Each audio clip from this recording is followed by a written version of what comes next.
today we're going to read the book, The Three Little Aliens and the Big Bad Robot. And, of course, this is going to sound a little bit like The Three Little Pigs and the Big Bad Wolf. So, I want you today, you're going to have a graphic organizer comparing and contrasting both books. I will put a link to the original Three Little Pigs book for you to review the story of it. And then I'll have me reading this book, and then you're going to compare and contrast how they are alike and how they are different. The Three Little Aliens and the Big Bad Robot. Once there was a mama alien who had three little aliens. They were called Bork, Gork, and We're just going to say N. Bork, Gork, and N grew up in an old-fashioned house in a snug, cozy crater on a tiny little planet. As the eons passed, their house got too crowded. It's time for you to go out into the universe and find a planet of your own, their mama told them, giving each a hug. But remember, watch out for the big bad robot. It wants to chew you up. So Bork, Gork, and N took off. Bye, Mama, they cried. Bye, kids, she shouted back. Always stick together, she added. Then she sniffed a little bit. And call me every once in a while. The three little aliens traveled far and fast. There's a cute planet, said Bork.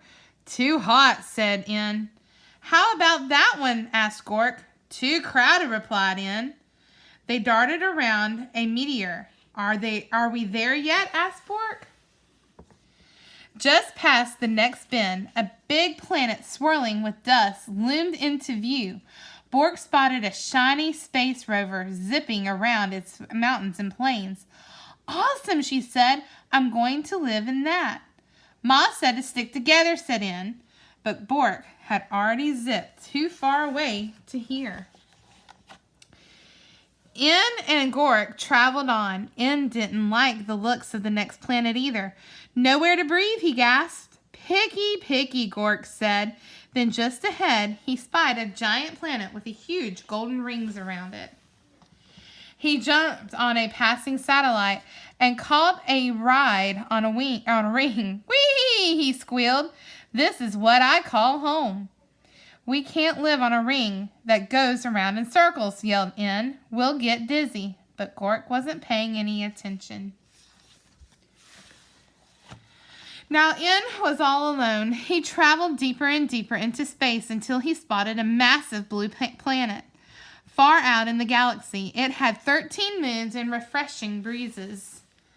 This faraway place is where I'll build my home, he said. It will be safe from the big bad robot. N found everything he needed to make sturdy walls. He gathered stardust to keep his home bright and found solar panels to keep it warm. Then he grabbed a tall and shiny telescope. This will do for a chimney, he said, though no one heard him. Rock by rock and row by row, N built the perfect house. When he was finished, he sat down and locked the door. His house was not very zippy or cool, but it was very safe, and there was room enough for all three little aliens. I hope they come to visit soon, said N. Then one galactic dawn, there was a rumbling in the universe. Greep, boink, beep, beep, beep, beep, beep, beep, or beep. It was the big bad robot. Bork was so busy on her swirly red planet that she couldn't hear the robot's call. She didn't feel its giant footsteps as it leaped from star to star, and she didn't see the robot until it was right in front of her rover. Uh-oh. Little alien, bleeped the robot. Pull over. Not by the wheels of my trusty space rover, cried Bork bravely.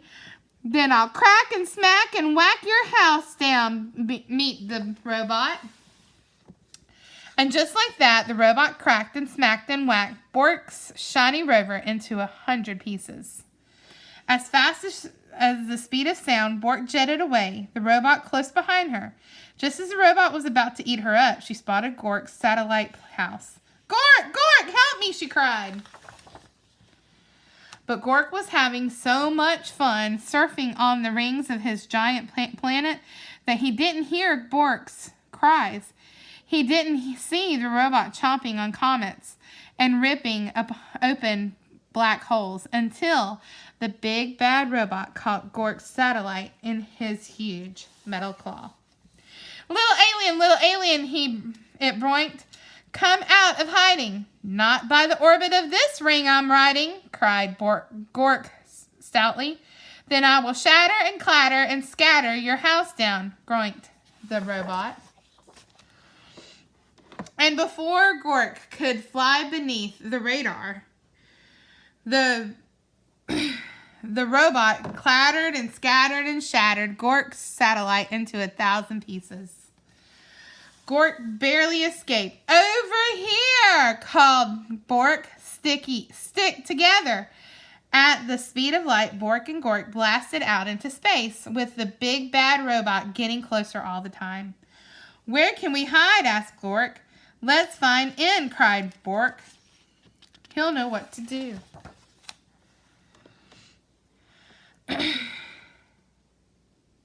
In had heard the robot's roar. He had seen what was going on with his brother and sister through his telescope, and he was ready. He flashed his solar panels halfway across the universe. "There he is!" cried Bork and Gork, and they zoomed to In's house as fast as a hurtling asteroid. Get inside!" cried In. No time to waste." Getting tongue-tied tonight. No sooner had Bork and Gork slammed In's solid space rock door than they heard the robot rumbling. Little alien, he squeaked. "Let me come in." "Not by the slime on my chinny chin," cried In. "Then I will smack and crack and whack your house down," beeped the robot. The big bad robot bashed and crashed In's strong, solid house. Nothing happened. Then it pounded and smashed really hard. Not a crack. Then it loaded up its triple blaster and zapped that house, but good. That house would not fall down. So the robot forced its way into the little alien's house right down the chimney.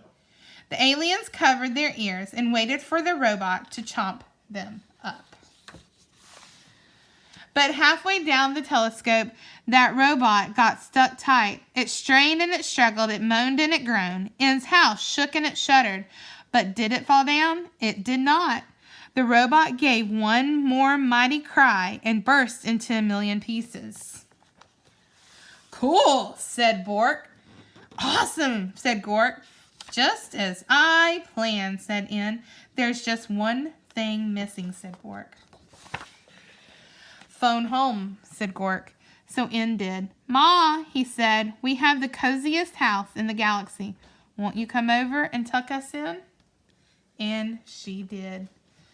All right, so you're now going to compare and contrast this book with the original Three Little Pigs book on the slides in Google Classroom. Hope you enjoyed the book.